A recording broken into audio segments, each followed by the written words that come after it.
좋은 아침입니다. 창세기 15장 1절에서 6절 말씀 보도록 하겠습니다. 1절 이후에 여호와의 말씀이 환상 중에 아브라함에게 임하여 이르시되 아브라함아 두려워하지 말라 나는 내 방패요 너의 지극히 큰 상급이니라. 자, 본문의 배경은 아브라함이 메소포타미아 연합군을 무찌르고 또 그 롯과 또 그 성읍의 모든 사람들 재물들을 다 구출해 내고 또 하나님께 영광을 돌리고 또 인간의 그 힘으로 부자가 되었다는 말을 듣지 않기 위해서 소돔 왕의 제안을 거절했던 이후에 있었던 일입니다. 여러분, 멋진 승리를 거두었고 또 멋진 믿음의 승리까지 거두었지만 그 이후에 여러분 또 침체가 찾아올 수 있습니다. 예를 들어 메소포타미아 연합군이 보복 공격을 해올 수 있다는 위험을 느낄 수도 있고요. 또 가나안 땅에 대한 약속을 받았지만 아직 땅 한 평도 소유하지 못한 이주민이라는 자신의 신분에 대해서 또 현실적인 염려가 들었을 수도 있고요. 또 특별히 약속된 자녀에 대한 이 그 예언이 점점 늙어가고 있는데도 아무런 그 어떤 징조조차 보이지 않고 있는 자신의 처지에 대해서도 또 여러 가지 서글픈 마음이 들 수 있습니다. 이로 인해서 그는 갑자기 염려가 하나 둘 셋 몰려오고 두려움에 사로잡힐 수 있었던 것을 알 수 있습니다. 하지만 이때 하나님은 그에게 나타나셔서 두려워하지 말라고 위로해 주고 있습니다.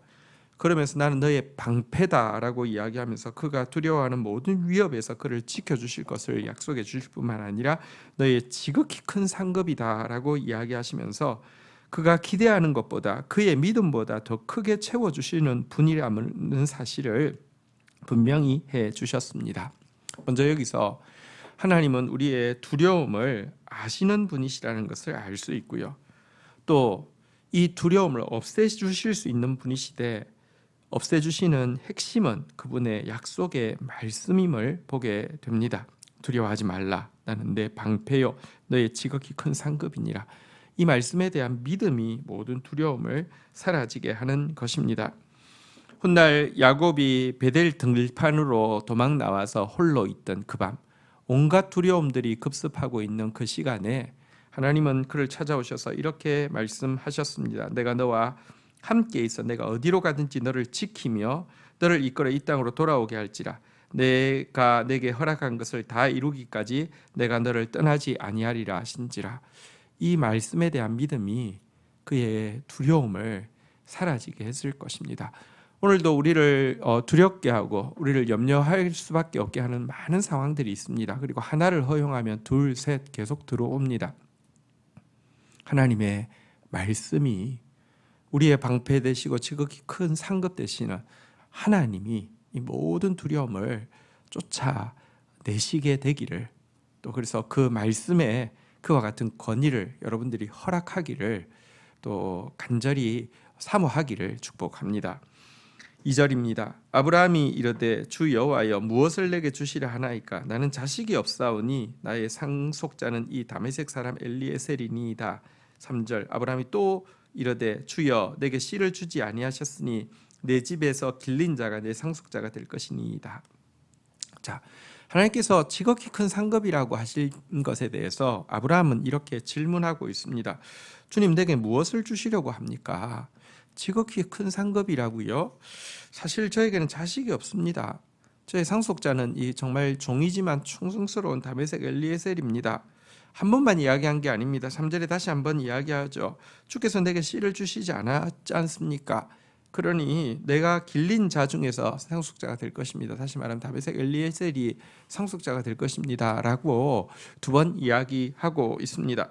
이 말은 좀 달리 이야기하면 도대체 자식도 하나 없는 내가 내게 지극히 큰 상급이 뭐란 말입니까? 라는 의미가 될 수 있습니다.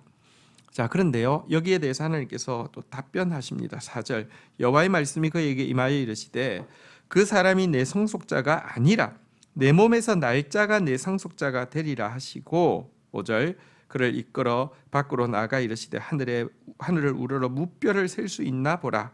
또 그에게 이르시되 내 자손이 이와 같으리라. 아브라함이 하나님 앞에 질문한 거 굉장히 잘한 것입니다. 여러분, 믿음이 있다고 하는 것은 질문하는 것입니다. 여러분, 그냥 믿음이 없으면 아예 의심할 뿐만 아니라 하나님을 향해서 질문하지 않습니다. 근데 질문한다는 것은 믿음이 있기 때문이죠. 하나님은 그의 이 질문에 대해서, 달리 이야기하면 그의 이 시험에 대해서 기뻐하셨습니다. 믿고자 하는 시험을 하나님은 기뻐하십니다. 믿지 않기 때문에 시험조차 하지 않는 것, 그게 더 문제이죠.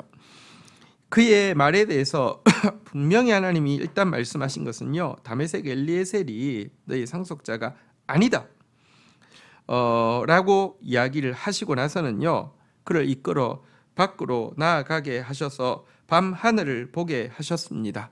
밤 하늘을 보았습니다. 요즘도 공기가 좋은 곳에 가면 밤하늘에 별들이 많이 보이는데요, 과거는 어떠했겠습니까? 공해가 거의 없고 무슨 전기불이 있지 않는 밤에 밤하늘의 별들이 얼마나 쏟아질 만큼 많았겠습니까? 그걸 보여주시고 이야기하셨습니다. 하늘 우러러 무뼈를 셀 수 있나 보라. 내 자손이 이와 같으리라.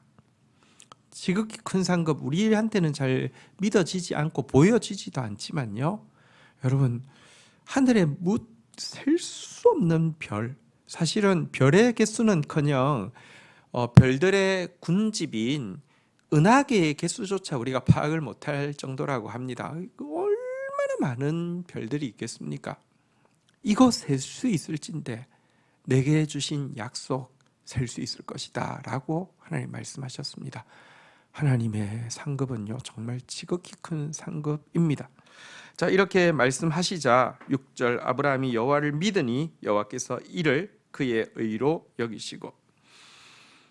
아브라함에게 귀한 것은 하나님이 말씀하실 때 그 말씀을 믿었다는 것입니다. 사실 하나님께서 위기의 순간마다 아브라함을 찾아오셔서 하신 것은 말씀입니다. 약속의 말씀입니다. 말씀은 여러 차례 하셨지만 눈앞에 보이는 것은 달라진 것이 없습니다. 그렇지만 그때마다 아브라함은 하나님께 설득당했고요, 기꺼이 믿었고요, 그래서 그를 믿음의 조상이라고 합니다. 여러분, 하나님께서 또 이 믿음을 그의 의로 여겨주셨습니다. 여러분, 우리가 사실 의롭다함을 받는다는 것은요, 우리에게 탁월한 삶이 있는 것이 아니라 하나님의 말씀에 대한 온전한 신뢰가 있는 상태를 이야기합니다. 그리고 그 말씀을 신뢰하면 자꾸 그 말씀을 닮아가게 되어 있습니다. 믿음이 우리의 삶을 진실로 바꿉니다. 우리에게 하나님의 말씀에 대한 신뢰가 얼마나 있는지 연초에 다시 한번 자신을 돌아보는 시간을 가졌으면 좋겠습니다. 하나님의 말씀 그대로 이루어질 것입니다. 그 방패 앞에서 두려워하지 마십시오. 그 지극히 큰 상급 앞에서 기대하십시오. 그 말씀을 믿으십시오. 특별히 우리에게는 다음 세대라는 소중한 이름이 있습니다. 하늘을 우러러 무별을 셀 수 있나 보라. 내 자손이 이와 같으리라. 우리가 정말로 진리의 말씀을 붙잡고 나아가고 포기하지 않고 기도하고 나아간다고 하면 우리를 통하여서 구원받을 다음 세대가 하늘의 무별보다 더 많을 것입니다.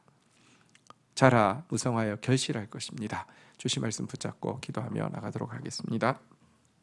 하나님 아버지, 감사합니다. 우리의 두려움을 아시는 주님, 그리고 말씀으로 위로하여 주시는 주님, 우리의 가장 든든한 방패가 되시고 우리의 셀 수 없는 큰 상급이 되시는 주님, 찬양하고 경배합니다.